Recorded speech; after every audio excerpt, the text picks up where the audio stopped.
Assalomu alaykum qadrli tinglovchilar. Bugun biz Barselonaning plan B haqida gaplashib o'tamiz va o'z umuman alternativ variantlar haqida gaplashib o'tamiz. 9lik pozitsiyasiga, hujumchi, markaziy hujumchi pozitsiyasiga Barselona agar Julian Alvares olib kela olmasa, nima variantlari bor?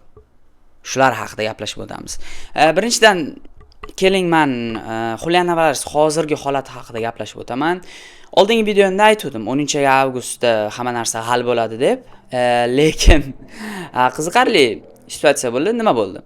Xullas, Julian Alvares mashg'ulotlarga bordi agenti bilan va u Simeone hamda Hilmari bilan gaplashmoqchi edi, lekin Hilmari hamda Simeone imенно o'sha dushanba kuni bilib turib, Julian Alvares gaplashmoqchiligini haqida 2 kun ta'til berib yubordi o'ziga. Endi bir tomondan to'g'ri ish qildi, bir tomondan noto'g'ri. Qanday ma'noda? Julian Alvares gapirish shu nima haqida gaplashishini hamma bilardi va prosta nima deydi uni, turib qol deganday gap bo'ldi va ikkinchi nimaga ular to'g'ri ish qildi deb o'ylayman, chunki Diego Simeone Koreyadan olib keldi. Xullas, o'sha mavsum oldi o'yinlar bo'lgan edi Atleticoda Koreyada va menimcha oddiy hol u, chunki Barselonada ham Angliyaga borib kelgandan keyin 2 kun ta'til berdi o'ziga Hansi Flick. Normal holat bu. Simeone ataylab как бы menimcha qilmadi deb o'ylayman. Prosta 2 kun ta'til oldi Koreyaga borib kelgandan keyin jamoasi bilan. Hilmarin esa nabarot. Hilmarin umuman hech qayerga bormagan, prosta 2 kun ta'til berib yuborgan o'ziga. Endi Hilmarin o'zi. Xullas, Julian Alvares chorshanba kuni kecha gaplashib bo'libdi Diego Simeone bilan va Diego Simeone'ni unga qarab javobi nima bo'ldi bilasizlarmi? Diego Simeone unga qarab, menga gapirma, meni umuman qo'shma mavzuga, agarda qolsang men senga yordam beraman, men seni asosiy tarkibga qo'yaman, Atletico Madridga agarda qolmasang ketur, menga farqi yo'q. Xullas, Diego Simeone qolsang qol, qolmasang qolma, meni transferlar anusiga qo'shma deb aytibdi Julian Alvaresga. Alvares esa endi qoladigan o'z ishi.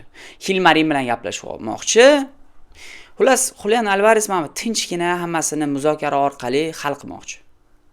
Lekin Julian Alvares agar meni o'ylashim bo'yicha Barselonaga o'tmoqchi bo'lsa, imенно shu yoz u gapirish bilan o'tmaydi. Tinchgina muzokaralar bilan hech narsa hal bo'lmaydi. Yoki boykot qilish kerak, Isakka o'xshab oldingi yil umuman mashg'ulotlarga bormasdan va publikaga o'ynash kerak xullas. Publikaga o'ynab, masalan, Atletico Madrid, men qolmayman, Atletico Madridni yaxshi ko'raman, lekin men qolmayman Atletico Madrid.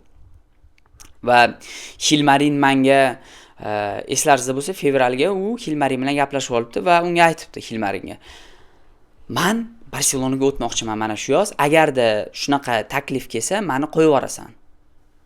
Shu transferimni bo'lishiga yordamlashasan" deb Hilmarin bilan gaplashdi va Hilmarin rozi bo'lgan. Lekin Hilmarin aytgan gapini endi qilmayapti.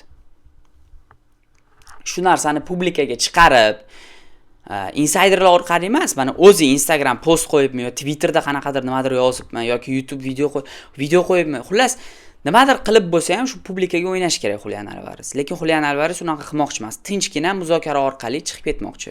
Va meni o'ylashim bo'yicha agar shunaqa qilaversa, Hilmarin uni qoldiradi Atleticoda qolib ketadi shu bilan. Bu hozirgi holat. Meni o'ylashim bo'yicha Atletico Madrid Julian Alvares olib qoladi. Julian Alvares ketmaydi Atleticodan. Bu endi meni o'ylashim bo'yicha. Bilmadim yana nima kelajakda bo'ladi, nima yana muzokaralar bo'lishi mumkin. Endi buni Xudo biladi. Vaqt ko'rsatadi. Endi kelinglar birinchi variant va realniy variant haqida gaplashib o'tamiz. Real variant haqida. Jorge Mikautadze Julian Alvaresda salgina hype yo'qroq varianti desak ham bo'ladi. Chunki Mikautadze Villarrealda oldingi yil o'zini juda ham yaxshi ko'rsatdi. Oldingi mavsum 13 ta gol va o'zi umuman Julian Alvaresga mana shu bor variantlardan Julian Alvaresga eng yaqini bu Jorge Mikautadze. Juda ham yoqdi menga mana shu futbolchi oldingi mavsum Villarreal safida va o'zi umuman Euro 24 da ham Gruziya safida juda ham yoqdi Mikautadze. Jorj yangicha forvardlardan bittasida, mana oldingi klassik forvardlardan emas, mobil forvardlardan bittasi. Qimillaydigan forvardlar desak ham bo'ladi. Va menimcha La Ligada o'ynab berdi. Villarreal uni sotishga tayyor. Men o'ylashim bo'yicha agar Villarrealga masalan 60 million, 70 million taklif bilan chiqsa, Villarreal uni sotib yuboradi va o'zi umuman 9likka Mikautadze men uchun eng favorit variantim. Chunki Mikautadze Alvaresni уровенida emas-u, lekin Mikautadze o'zi Barselonaga o'tmoqchi. Villarreal uni tayyor sotishga. Hozirgi bor variantlardan eng yaxshisi menimcha Mikautadze.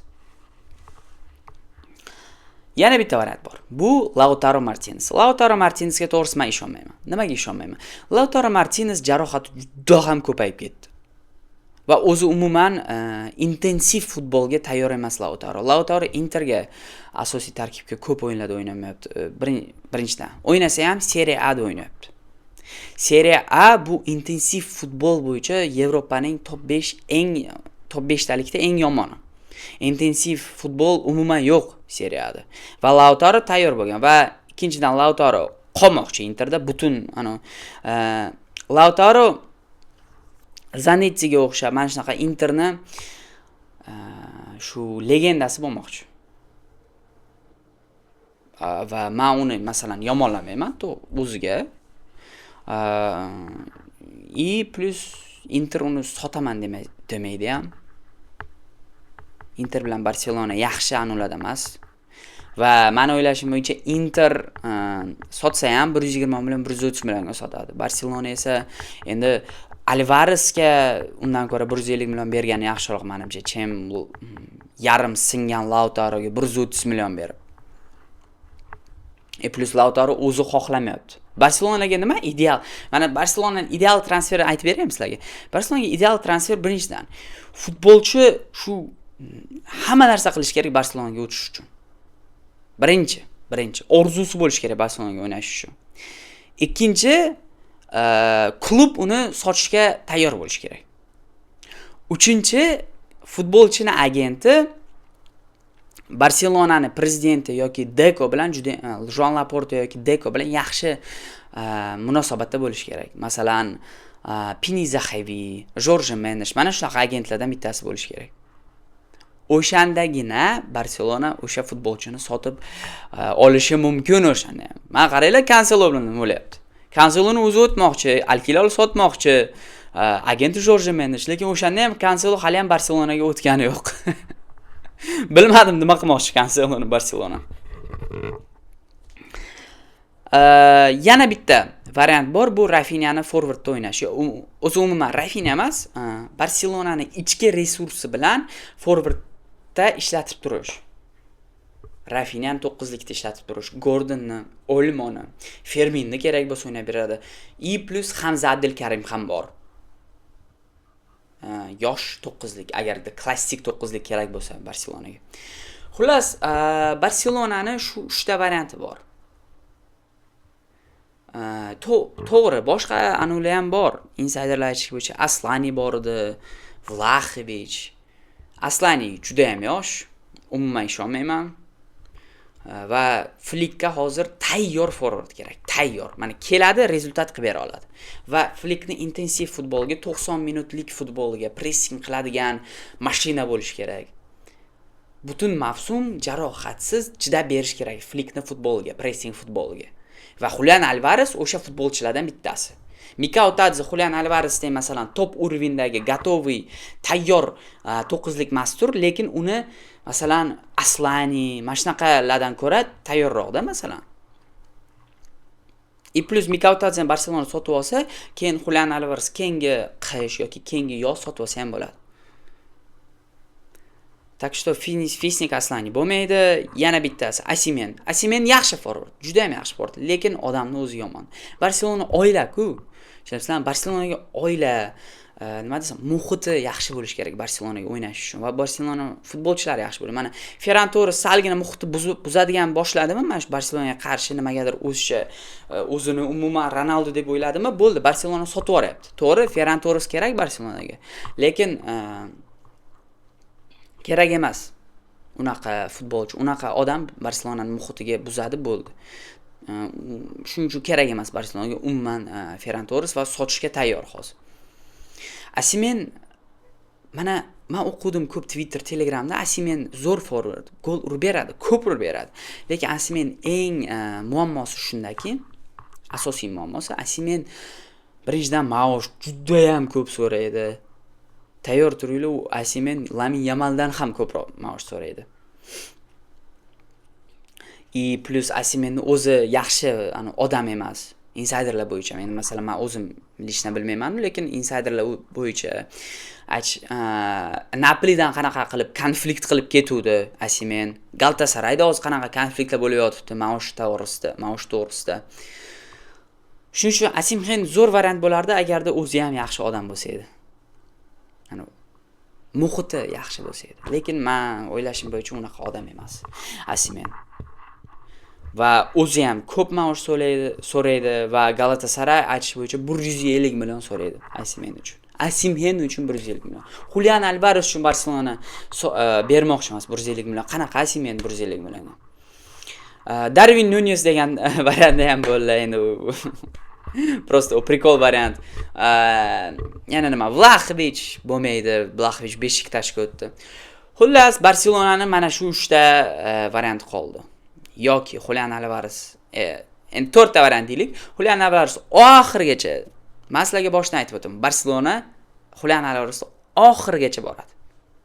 Oxirigacha, mana shu transfer oynasini oxirigacha 31-avgustgacha oxirigacha boradi. Yoki Julian Alvarez ideal variant. Mikautadze yaxshi variant. Lautaro yomon variant. Va Rafinha, Gordon, Adeyemi bu endi shu mana aytadi-ku, oyi ko'chadan ovqat yeylik desa, uyimizda ovqat bor degandek gapda. To'g'ri, uyimizda ovqat bor, lekin Barselona qanaqadir KFC lavash yemoqchi. Oddiy gap bilan aytsak. Lekin men masalan Julian Alvarez sotib olmasa, meni o'ylashim bo'yicha Mikautadzni sotib olsa ham yaxshi variant. Lekin Lautaro umuman yoqmaydi menga, to'g'risi. Endi bu meni o'ylashlarim bo'yicha. Sizlar nima deb o'ylaysizlar? Julian Alvarezni sotib oladimi o'zi Barselona? Nima bo'ladi? Sagasi juda ham cho'zilib. To'g'risi, o'sha qusora deyman, men shu Julian Alvarez haqida qanaqadir xabar chiqsa yangi. To'g'risi, o'sha men eshitmga keldi. Endi o'ylanglar, u Deku nima qanaqasiga u joniga tekkandir. Men uchun Mikautadze plan B, Barselonaning yaxshi variant plan B'si. Agarda Mikautadze sotib olmaymiz, keyingi yozgacha Julian Alvarez kutamiz va keyingi qish, mana keladigan qish yoki keyingi transfer oynasi biza Julian Alvarezga yana bir marta urinib ko'ramiz desa, bo'ladi. Umuman forward sotib olmaymiz, Rafinha, Gordonga ishonamiz, Adeyemi yetsa ham bo'ladi. Rafinhani 9-likda ishlatib, Gordonni chapda ishlatadi. Meni o'ylashim bo'yicha, chunki men shu ko'p o'yladim, Rafinha ko'proq mos keladi, chem Gordon 9-likda Barselonaga. Plus Olmo ham bor, Firmino ham bor. Adeyemi ham ko'proq mos keladi, chem Gordon menimcha. Endi bu meni o'ylashlarim bo'yicha. Tinglovchilar, kommentariy yozib qoldiringlar. Sizlarni qaysi variant ko'proq qoniqtiradi? Men uchun Mikautadze, sizlar uchunchi. Может, men qaysidir forward variantini esimdan chiqqangandirman. O'shani ham yozib qoldiringlar. Videom yoqqan bo'lsa, like bosinglar. Kanalimga obuna bo'linglar. Viska Barça, Viska Kataloniya. Adios.